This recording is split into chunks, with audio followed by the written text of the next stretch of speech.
বাংলাদেশের সমস্ত মানুষ মুক্তিযুদ্ধকে ধারণ করেছে।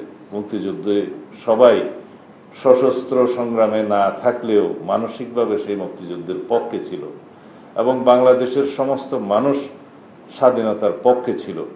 আমরা যারা স্বাধীনতার বিপক্ষে ছিল বলে যাদেরকে আমরা বিভক্ত করতে চাই, তাদের মধ্যেও বাংলাদেশের স্বাধীনতার পরে সেই স্বাধীনতাকে অস্বীকার করার মতো কোনো প্রকাশ্য মানসিকতা আমরা দেখিনি।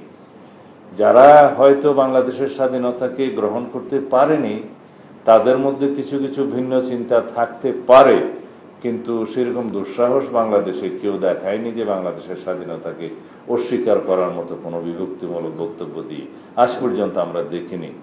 যদিও আমরা মনে করি বাংলাদেশের স্বাধীনতার পক্ষে বিপক্ষে এই বক্তব্য দিয়ে আমরা ঐক্যবদ্ধ জাতিকে বিভক্ত করা, এটা আমাদের কাম্য হতে পারে না।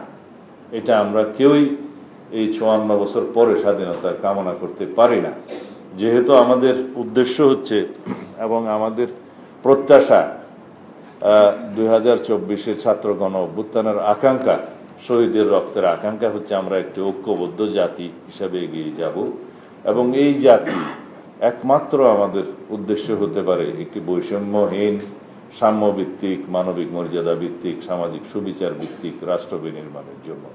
ভাষা কোনো নেশনকে গঠিত করে না, কোনো একক কালচার কোনো নেশনকে গঠিত করে না, কোনো একক ধর্ম কোনো নেশনকে গঠিত করে না।